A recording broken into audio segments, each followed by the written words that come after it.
What's good, YouTube? It's your boy Fed here. How you guys doing?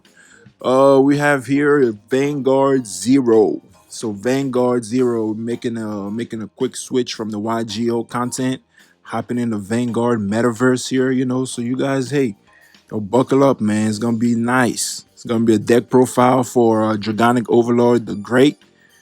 And if you can't tell it by his name, man, he is great, man. No, but he's a real good card. He's very good. Um, he's exactly what the deck needed.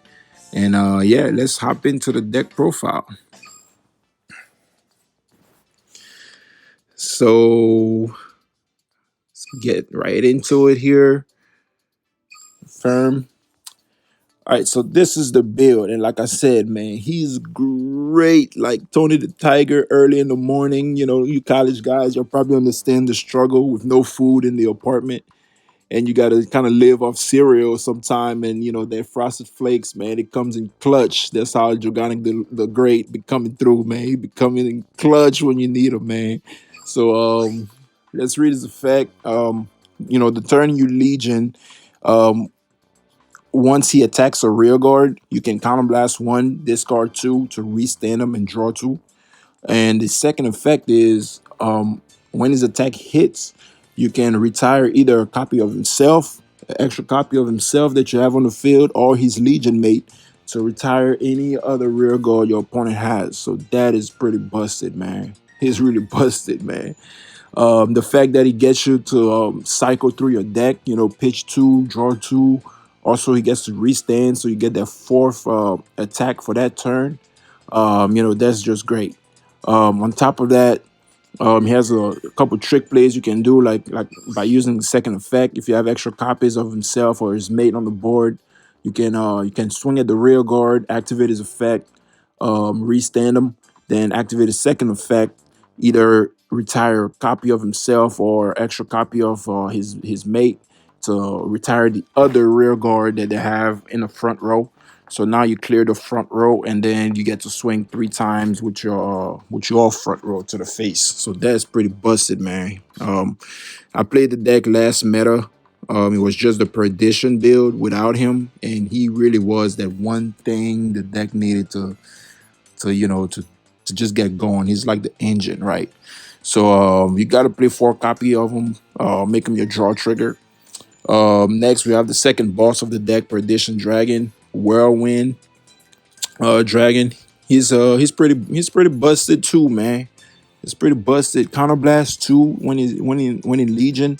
You get to retire 2 grade 2 or lower rear guards your opponent controls, and you deal extra damage to the Vanguard for free. And any triggers they damage check gets completely nullified. So hey, if they're at 4 damage, not only that you get to wipe the front row so they don't have any intercepts, but you give them the 5th damage.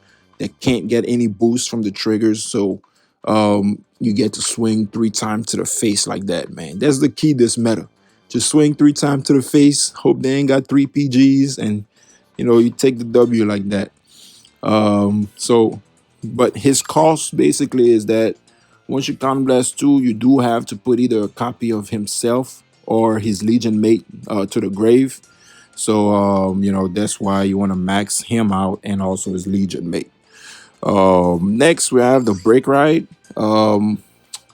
Counterblast 1 whenever the Break Ride, of course, and then after you attack with your Vanguard, counterblast 1, pitch 2 to restand your Vanguard and draw 2. So he's pretty busted. I'm pretty sure you guys know this guy by now.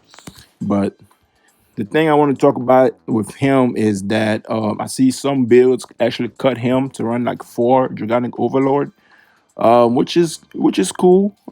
Overlord's a good card. Sometime you'll notice that you have extra counterblasts available for the deck open, and you can just use Overlord, counterblast 3, wipe the front row, restand, swing 3 times to the face. That's a good move. The only thing that I like more over the Overlord is that Um, Sometime, when you go first, um, it's more beneficial to ride the break ride, because when you ride your grade 3, you can't really legion or do anything, right? Because your opponent will be on the grade 2. So you just ride him, let your opponent go. They'll legion, they'll do, their favorite B&B combo to you, hopefully put you to 4 damage. And then when it's your turn, you get to snap back with a break ride, and you get massive advantage. So if you break ride Perdition Dragon on top of them, then not only do you get to wipe the front row, give them the extra damage, but then you get to swing 3 times to the face and then restand the Vanguard to swing a 4th time to the face. Um, that's pretty nuts. If you break ride Dragonic Overlord, the great on top of him, then you can swing at the rear guard and twin drive, restand them, swing at the Vanguard the first time, twin drive, then activate the break ride to restand them, and swing at the Vanguard again, twin drive again. So you get like 6 drive checks for that turn, which is like just pretty busted also, man. So it's a win-win setup. Some people also, instead of running the brake ride, they'll run the Nouvelle engine, which is cool. You know, only thing with that also is just that with the Nouvelle, I felt like it's it forces you to run like some cars that you don't really want to run, like the grade 1 lineup. I mean, you have to run 4 of that grade 1 Nouvelle, because I mean, obviously he's like the best one. You get to send a Nouvelle from your hand to the deck and grab a different grade 3, but that limits your ability to run cards like him, um, or extra little stuff like that, right? So that's why I chose to run this build like that. Feel free to run the other builds and test it out for yourself, but I've kind of ran all the builds and I like this one the best. All right, so one random Pain Laser Dragon. He's a good card. Counterblast 1 when in Legion. He gets to retire an entire column. That's pretty busted no matter how you kind of look at it. And yeah, so I got one of him in. You can put Overlord in. It doesn't really matter. I just like it like this here. All right, moving to the grade 2, I have 4 striking. He's a 10k body, so on the grade 2 turn, if you damage check a trigger, you kind of slow down your opponent. Um, and then his effect is, of course, he has restraint, so he can attack. Uh, but when you ride a grade 3 on top of him, um, that grade 3 is going to get 5k and a crit. So you don't get to attack on your grade 2 turn, but that can sometimes be a good thing, because then your opponent is not going to be able to check heal triggers and stuff like that on you, and you have a better chance of checking your heal triggers, and that's going to pop off, right? So 4 copies of striking, 4 copies of uh, the mate for the Perdition Dragon. He's a 12k attacker. Not that good, but you got to maximize him, because Perdition Dragons got to be able to use the effect more effectively. All right, so max him out. We also max out the break ride, not the break ride, the mate for Dragonic Overlord the Great. And his effect is when a unit is retired in the same column as him, then you get to counterblast 1. The turn that is placed, you get to counterblast 1, and you can snipe the back row also, right? So don't forget that when you attack a rear guard, that also counts as the unit being retired. So you can literally just swing and then kill the unit, and then activate his effect and snipe the back. So that's pretty good.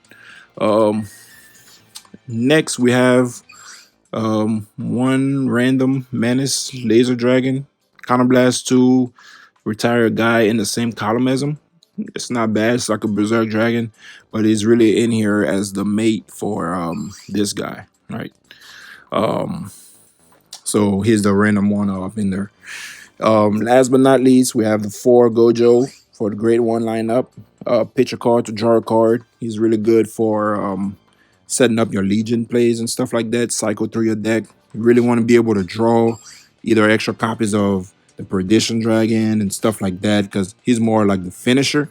So just like a game plan of the deck is just like going into the grade first or the break ride and try to push him like 4 damage, and then you want to have this guy in your hand with either extra copy of the mate or himself in there, so you can use the effect to try to go for the kill. So that's kind of like the main strategy.